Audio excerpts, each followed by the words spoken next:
Hi guys, me again, CaliCat Squidkin. We are here today for another video in our Beginner's Guide Splatoon series. Before we did Turf War, if you haven't seen that video yet, I suggest you go check it out. If you have played a bit of Splatoon, I still suggest you check it out. If you're a pro already, I still suggest you go check it out. I mean, we need those views and subscribers. But today we'll be doing Zones, the second most simple mode in Splatoon. It'll be the most simple of the ranked modes, and yeah, let's just get into it. Now, as I said a few seconds ago, Zones is the easiest of all of the ranked modes, and it's the easiest to learn. I wouldn't say it's the easiest to play, but it's the most simple of them all. Your goal, instead of Turf War, where you have to paint the whole map, is to just paint one small area in the center. Sometimes you have to paint two. And your goal is to get the timer in the top middle to tick down to 0. In Splat Zones, whenever your team has captured the whole zone or painted the whole thing, then a timer will start in the top middle. It'll be counting down, and your goal is to get that to 0. I know I've already said that, but the problem is your opponents are also trying to paint the zone, and if they have the zone, then your timer stops, and it gives you most of the points that you've just earned back. Points in this game are how low your timer gets. So let's say you get down to 30 seconds left on the point thing, and the opponents capture the full zone, then you will have to get another 50 points. And once you've taken over the zone and the opponents paint over half of it, your timer will stop counting down and it'll say zone is lost. Once the other team paints over the full thing, it'll say opponents have captured the zone. And then your points will be returned to you, or you will get those bonus points that you don't want to have.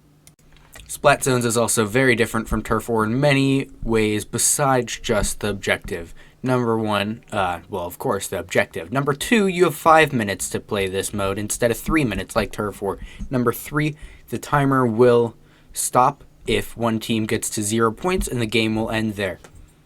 If you want to get more specific on zones, the meta is like normal Turf War meta, where you're going to want to have your long-ranged and good weapons that can kill opponents easily, just like normal Turf War. And I know this isn't really basics guide, but like Splatana, Slosher, anything that can paint the zone while killing the opponents.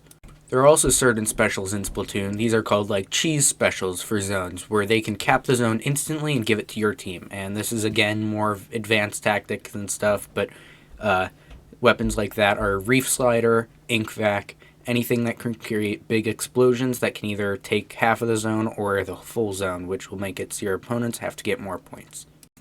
This is more of a basic tip again, but whenever one zone is captured, the timer will stop too, and you'll stop losing points. In this game, it's like golf. I've already explained that, but you don't want points. Points are bad. Each point is technically a second, but it's less than a second, so just stay in that zone.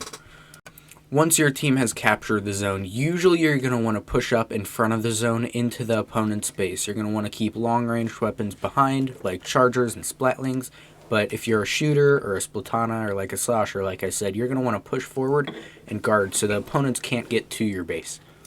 Well, Splat Zones is the easiest mode and the simplest mode. I actually take that back. It is not the easiest mode. For me, it is the hardest mode. All the other modes are centered around one thing, but Zones, it's usually centered around two, and once those two things are done, there's not much to do, unless you go forward into your opponent's base, which makes it more difficult for you and the opponents. More difficult for you, not in the fact of winning, but more difficult for you to stay alive. It's also good to make sure that you have your special for whenever your opponents do make it back to the zone.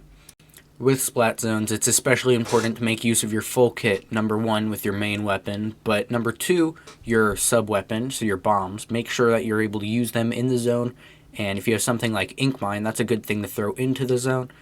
And for Point Sensor or Splash Wall, they're good for blocking hallways, or Point Sensor specifically, you can use it once you've pushed the other team back into their base.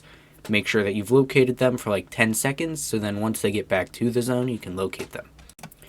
Again, with sub-weapons, beacons are also a good one for zones, especially on something like, whatever you call it, Flounder Heights, that one, where you can put them by the zone, or Brine Water, where you put them by the zone in sub-areas or to the side, and then you can easily have you and your teammates jump into them when the opponents have control of the zone.